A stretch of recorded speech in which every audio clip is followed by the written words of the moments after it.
And then with regards to your partner, here's something to think about with regards to roles. So my wife and I have had this discussion many times, and one of the discussions is, well, how are we to treat each other in public? And it isn't, her name is Tammy, the discussion isn't how should Jordan treat Tammy in public or how should Tammy treat Jordan. That's not the discussion. This isn't personal. It's how should a wife treat her husband and how should a husband treat his wife. It's impersonal. And it's partly, you don't put your partner down in public. Why? Well, it's not because you're hurting that person's feelings. That's not why. It's that you're denigrating the relationship that you are in voluntarily. You know, and some of the most painful days I've ever spent, one in particular I spent with a group of men who had been in therapy for their marriage and who bloody well needed it, I can tell you that. And they spent their whole day complaining about their wives. Like, it just made me sweat the whole day. I thought, I can't believe I'm here with you guys. I can't tell you why I was. It's just, you know, it was just happenstance more than anything. And I thought, how can you be so damn dumb? It's like, it's certainly possible that you married barbarian witches. Fine. But you don't have, you're so lacking in sense that you would discuss that in public. Not noticing that you picked them.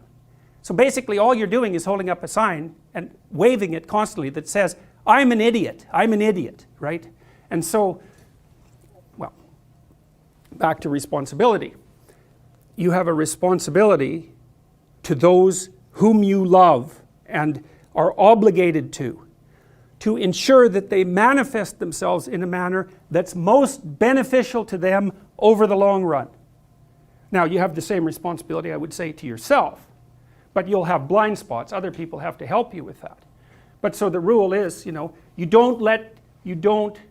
help your wife figure out how not to make a fool of herself in public. And she extends to you the same courtesy. And it's partly maintenance of the sacred nature of the relationship. It has nothing to do with you or her, precisely. It's broader and wider than that.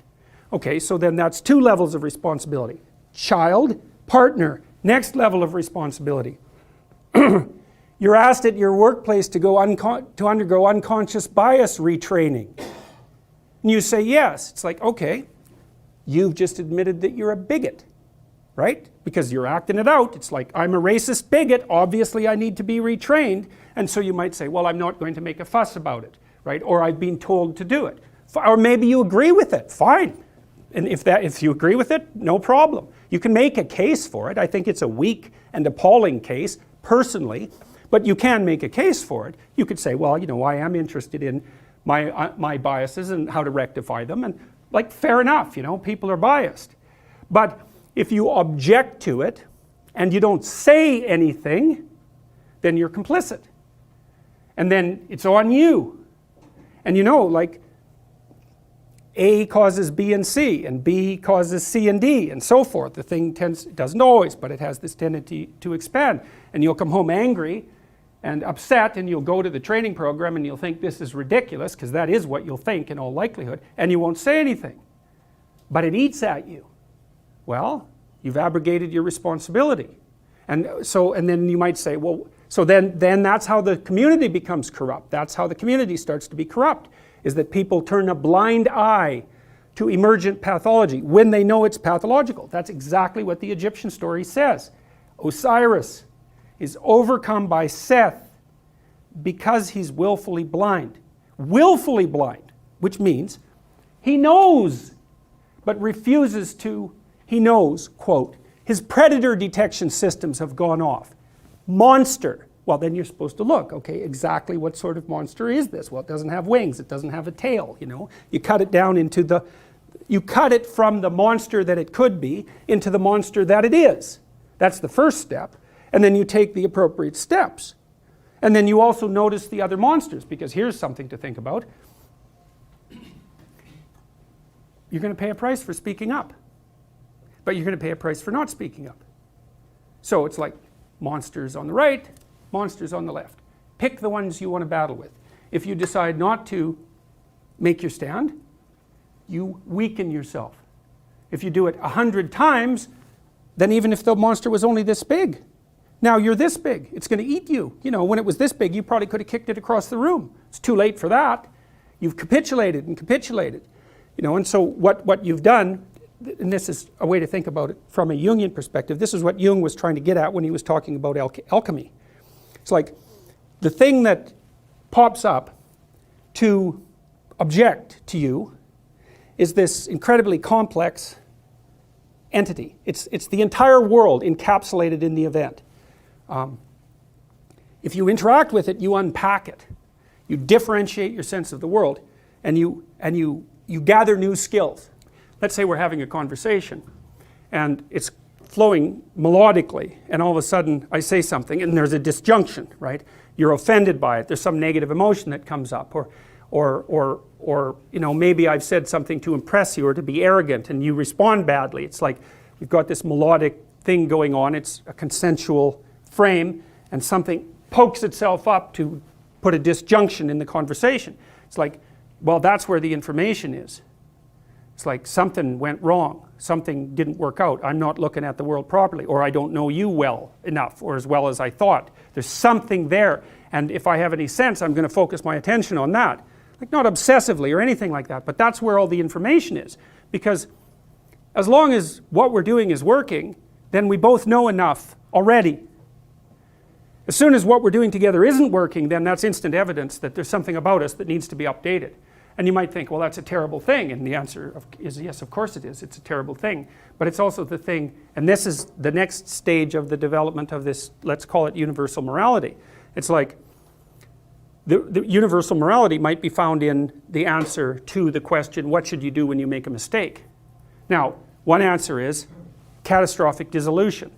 That's a collapse into chaos. Well, no one is going to pick that voluntarily. Let's put it that way. It's unbelievably unpleasant, terribly anxiety provoking, shameful, and painful all at the same time. Worse, it can mean the absence of positive emotion, because if you really collapse into chaos, not only are you overwhelmed by negative emotion, but the positive emotion system shut off, and that's what happens to someone who's extraordinarily depressed and also hyper anxious at the same time. Not only are they suffering from an excess of negative emotion, but they've got no incentive movement forward whatsoever. Okay, so that's not an optimal solution because it takes you out. The other possible, and so I would call that a nihilistic solution or a chaotic solution. It's not a solution, it's a dissolution. And you could think about it as a precursor to a potential solution, but it's very easy to get stuck there. And that's why Jonah could have stayed in the belly of the whale along with all the other people that were eaten by the whale and never got back out. And you see people like that all the time. Their error has come along, blown out their frames of reference, they've collapsed into the underworld, into the chaotic underworld, and they don't know how to get out. They have post-traumatic stress disorder, or they're depressed, or they're hyper anxious, or they're resentful and aggressive and destructive. Like, there's any number of states of being that can overwhelm you when the bottom has fallen out of your life. So it isn't something that people are going to, it's not an optimal solution, let's put it that way. Well, the other, that's a nihilistic solution, a collapse. The other solution is, we're talking, and I don't get what I want from you, and so I say, you better not do that again. I don't want to see that from you again. And so that's a tyrannical attitude, right? What I'm going to do is I'm going to take my universe of order and its predictions, and I'm going to say, you go along with this, or I'm going to punish you. And now there is an element in society, like society is made up of threats like that to some degree. It's an ineradicable part of society. That would be the tyrannical aspect of the great king, let's say. You know, we've organized a set of punishments and threats that keep each of us in alignment. However, generally speaking, in a society that's functional, we've decided to adopt agreement with that set of principles more or less voluntarily. You know, we say, well, you have rights and responsibilities, and I have rights and responsibilities, and I'm willing to pay a price for yours, including the acceptance of punishment if I transgress, but you're going to do the same for me. So there are intelligent ways that punishment and threat can be used and bounded. So, but that can easily degenerate into tyranny. And one of the methods that I can choose to use, if I don't want to encounter error, is just to enforce my will on everyone else.